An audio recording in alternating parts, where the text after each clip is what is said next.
Hello and very good morning. Unacademy IAS Prayagraj की तरफ से आपका बहुत बहुत बहुत स्वागत करते हैं।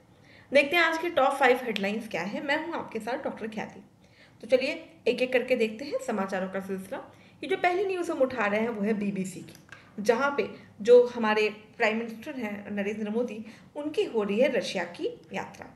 तो जैसे वो पीएम बने, तो पीएम बनने के मतलब प्रधानमंत्री पद की जो जब इस कार्यकाल में उन्होंने शपथ ली, तो उनका जो पहली यात्रा रही वो मॉस्को में रही है, यानी रशिया में रही है। अच्छा, खास बात ये भी है कि जब रशिया में जो प्राइम मिनिस्टर है जब वो पहुंचे, तो रशिया में जो कार्टून्स वगैरह उन्होंने जो पारंपरिक भारतीय परिधान है वो पहने, जिससे कि नरेंद्र मोदी जो इंडियन पीएम है उनका वेलकम किया जा सके। पूरे वर्ल्ड की मीडिया की जो नज़र है वो उस समय मॉस्को में टिकी हुई है कि इस समय जो इंडिया की अप्रोच है वो क्या होगी। क्या वो अब टिल्ट होने वाला है रशिया की तरफ, या अभी भी जो एक बैलेंस है जो नैम के माध्यम से बना रहता है वो बनेगा। इसके साथ ही साथ अमेरिका भी पूरी तरीके से चौकन्ना है कि अब अगला जो इंडिया का स्टेप है वो क्या होने वाला है। अभी हाल ही में जो आपको पता होगा कि रशिया ने यूक्रेन पे फिर से जब हमला किया, तो इस बार जो हमला हुआ उसमें एक हॉस्पिटल पे अटैक हो गया जिसमें एक छोटे से बच्चे की भी जान गई है। इसको लेकर रशिया का क्रिटिसिज्म भी हो रहा है। ऐसे में देखने वाली बात होगी कि अभी भारत का रुख यूक्रेन के लिए क्या होने वाला है। चलिए अगली न्यूज़ उठाते हैं और हम बात करते हैं द हिंदू से ली हुई न्यूज़, जहां पे कर्नाटका में ये कहा जा रहा है कि Karnataka will promise gig workers. दरअसल कर्नाटका राजस्थान के बाद दूसरा ऐसा राज्य बना है। पहला राज्य था राजस्थान, राजस्थान के बाद जो कर्नाटका है वो दूसरा ऐसा राज्य बना जिसने गिग वर्कर्स के लिए कानून लाया है।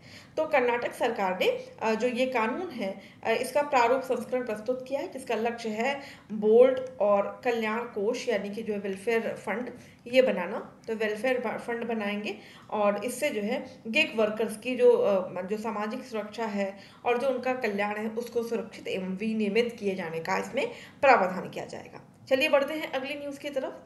तो जो नेक्स्ट न्यूज़ है ये हम ले रहे हैं बिजनेस स्टैंडर्ड से, जहाँ पे है CDSCO cracks whip on drug manufacturing units over quality lapses. तो हुआ क्या है कि जो भारतीय औषधि नियामक है इन्होंने निरीक्षण किया और निरीक्षण करने के बाद लगभग 36% औषधि निर्माण इकाइयों को जो केंद्रीय औषधि मानक नियंत्रण संगठन है, तो मतलब जो सीडीएससीओ है जिसको केंद्रीय क्या कहते हैं औषधि मानक नियंत्रण संगठन द्वारा जोखिम निरीक्षण के बाद गुणवत्ता मानकों का पालन क्योंकि इन्होंने नहीं किया, जिसको इन्होंने बंद कर दिया है। अच्छा, अगर भारत की बात करें तो भारत में औषधियों का यानी जो मेडिसिन हैं या जिसको आप कहते हैं ड्रग्स, ड्रग्स का नियमन कैसे होता है। तो सबसे पहले तो इसके लिए औषधि प्रसाधन सामग्री अधिनियम 1940 है।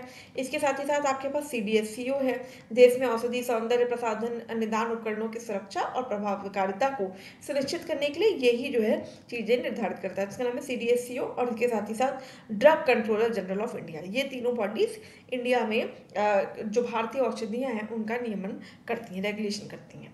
अगली न्यूज़ हम ले रहे हैं एक बार इंडियन एक्सप्रेस से, जहाँ पे न्यूज़ है UP West Bengal Maharashtra had highest share of informal sector enterprises in 2022-23 यानी 2022-23 का ये आंकड़ा है।